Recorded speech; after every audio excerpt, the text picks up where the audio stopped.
O editorial de hoje, da Gazeta do Povo, fala sobre o futuro que nunca chega.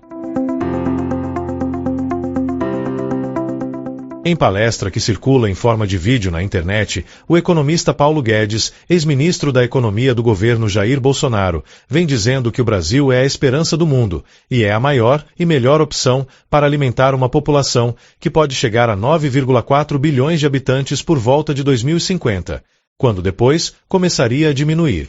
Guedes desenvolve sua análise, geralmente brilhante, e apresenta uma lista de elementos que colocam o Brasil na condição de um dos poucos lugares do planeta com potencial para decolar, desenvolver-se, sair do estado de pobreza e atraso, ser celeiro do mundo, e deixar para trás a condição de um lugar que, tendo tudo para ser rico, insiste em se manter no atraso e no subdesenvolvimento. Mas a pergunta que se impõe é: o otimismo de Paulo Guedes faz sentido?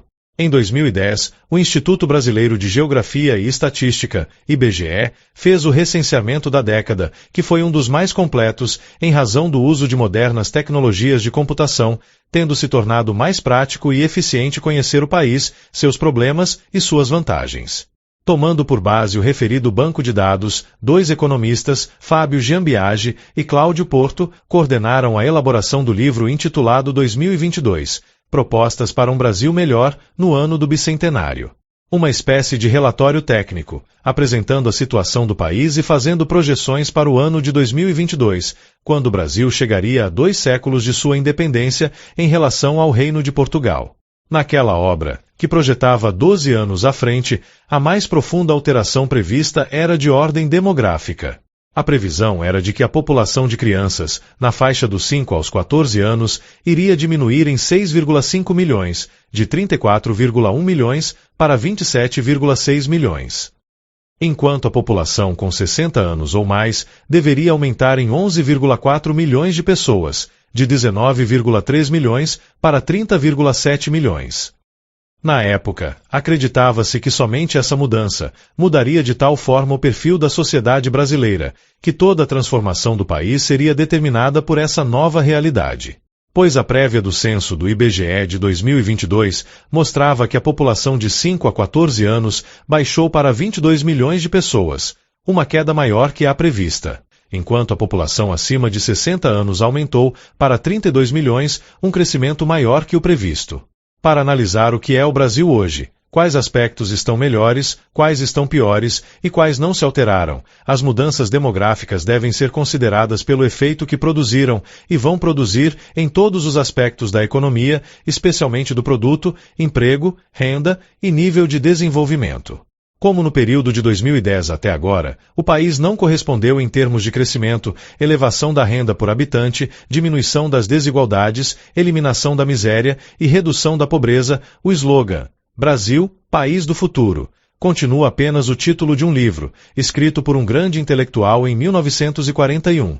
O escritor austríaco-judeu Stefan Zweig veio morar no Brasil para fugir do nazismo e publicou um livro intitulado Brasil, País do Futuro. A partir de então, o título do livro tornou-se um slogan, que passou a fazer parte do imaginário popular, e virou uma espécie de mantra nos meios políticos e intelectuais, como o próprio Paulo Guedes em sua análise otimista do futuro do Brasil. Entre as razões para tal profecia estavam as riquezas naturais inexploradas, o território enorme, a ausência de conflitos nas fronteiras, e todo um castelo de recursos a serem explorados a favor de sua população e do resto do mundo.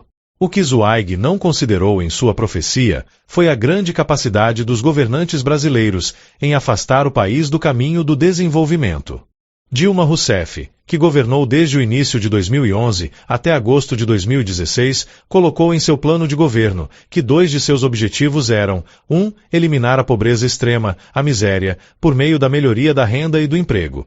E 2. Reduzir de 20% para 5% da população o grupo dos classificados como pobres. Nos relatórios do IBGE, a população de pobres era de 20% dos 193,7 milhões de habitantes existentes em 2010, ou 38,7 milhões de pessoas.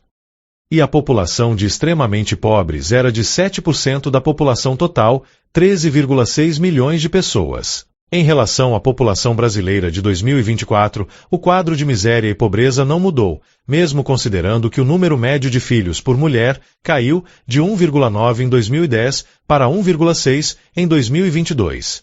Passaram-se 12 anos de discursos e promessas, e o Brasil continua com a mesma miséria e a mesma pobreza, com algumas melhorias marginais em percentuais pequenos. Ressalte-se que, na travessia dos últimos 14 anos, o país enfrentou uma grave recessão em 2015 e 2016, por obra dos governantes, e uma pandemia global em 2020, 2021 e parte de 2022. O fato é que o país do futuro só ficou mais velho, e em termos sociais, continua o mesmo, à espera de que um futuro sem miséria e com baixo nível de pobreza um dia chegue. Desde 2010, as duas maiores causas históricas que impediam o Brasil de se desenvolver eram a precária infraestrutura física e o baixo nível educacional, sob um ambiente de falta de confiança nas instituições e enorme insegurança jurídica, além de outras causas. Todas essas causas continuam presentes atualmente, tal como eram no passado, em alguns aspectos até mesmo pioradas. E a pergunta que fica é: quando e como este país de natureza rica e população pobre conseguirá sair do atraso que tem sua marca profunda? Essa é a opinião da Gazeta do Povo.